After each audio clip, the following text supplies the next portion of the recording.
So the Iron Man, chapter 3 today. Hope you're enjoying the long story time. Do let us know. So yes, today, chapter 3, what's to be done with the Iron Man. So the spring came round the following year, leaves unfurled from the buds, daffodils speared up from the soil, and everywhere the grass shook new green points.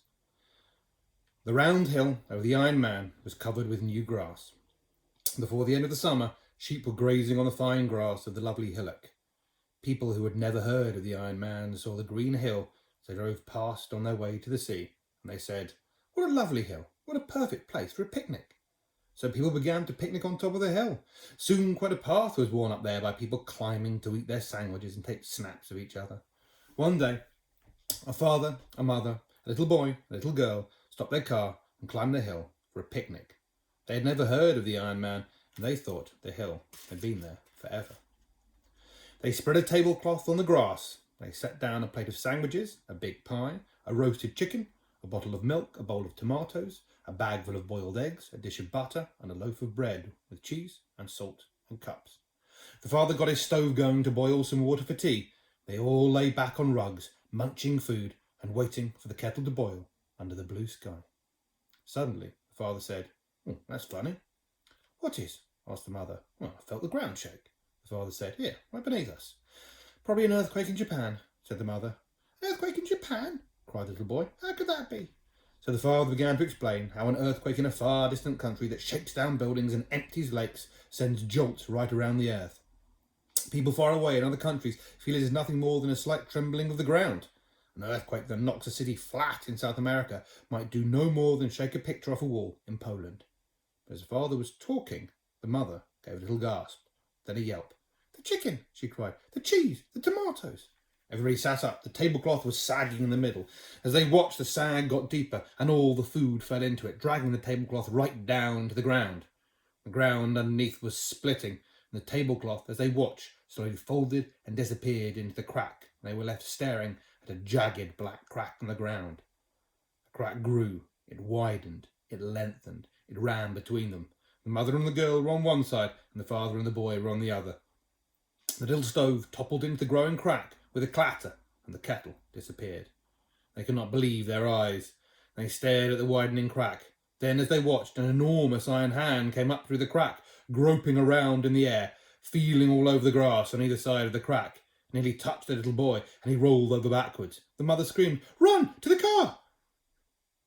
They all ran. They jumped into the car. They drove. They did not look back. So they did not see the great iron head, square like a bedroom, with red, glaring headlamp eyes, and with the tablecloth, still with the chicken and cheese draped across the top of it, rising out of the top of the hillock, as the Iron Man freed himself from the pit. When the farmers realised that the Iron Man had freed himself, they groaned. What could they do now? They decided to call the army, who could pound him to bits with anti-tank guns. But Hogarth had another idea. At the first, the farmers would not hear of it, least of all his own father, but at last they agreed. Yes, they would give Hogarth's idea a trial. If it failed, they would call in the army.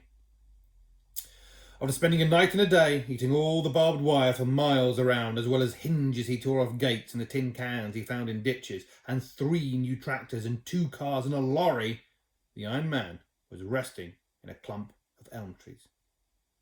There he stood, leaning amongst the huge branches, and was hidden by the dense leaves, his eyes glowing a soft blue. The farmers came near, along a lane in cars, so they could make a quick getaway if things went wrong.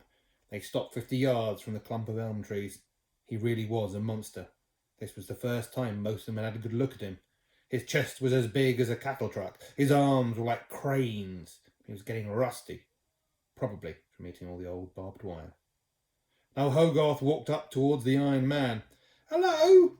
he shouted, and stopped. "Hello, Mr. Iron Man!" The Iron Man made no move. His eyes did not change. Then Hogarth picked up a rusty old horseshoe and knocked it against a stone. Clonk, clonk, clonk. At once the Iron Man's eyes turned darker blue, then purple, then red, and finally white like a car headlamp. It was the only sign he gave of having heard. "Mr. Iron Man," shouted Hogarth, We've got all the iron you want, all the food you want, and you can have it for nothing if only you'll stop eating up the farms. The Iron Man stood up straight. Slowly he turned till he was looking directly at Hogarth. "We're sorry we trapped you and buried you," shouted the little boy. "We promise we'll not deceive you again. Follow us and you can have all the metal you want. Brass too, aluminium too, and lots of old chrome. Follow us." The Iron Man pushed aside the boughs and came into the lane. Hogarth joined the farmers. Slowly they drove back down the lane, and slowly, with all his cogs humming, the Iron Man stepped after them. They led through the villages. Half the people came out to stare, half ran to shut themselves inside bedrooms and kitchens. Nobody could believe their eyes when they saw the Iron Man marching behind the farmers. At last they came to the town, and there was a great scrap metal yard. Everything was there. Old cars by the hundreds, old trucks, old railway engines, old stoves, old refrigerators, old springs, bedsteads, bicycles, girders, grates, pans, all the scrap iron of the region was piled up there, rusting away. "There!" cried Hogarth. "Eat all you can." The Iron Man gazed. His eyes turned red. He kneeled down in the yard. He stretched out on one elbow. He picked up a greasy black stove and chewed it like a toffee. There were delicious crumbs of chrome on it. He followed that with a double-decker bedstead, and the brass knobs made his eyes crackle with joy. Never before had the Iron Man eaten such delicacies. As he lay there, a big truck turned into the yard and unloaded a pile of rusty chain. The Iron Man lifted a handful and let it dangle into his mouth, better than any spaghetti. So there they left him. It was an Iron Man's heaven. The farmers went back to their farms. Hogarth visited the Iron Man every few days. Now the Iron Man's eyes were constantly a happy blue. He was no longer rusty. His body gleamed blue like a new gun barrel. And he ate endlessly. There we go. More tomorrow.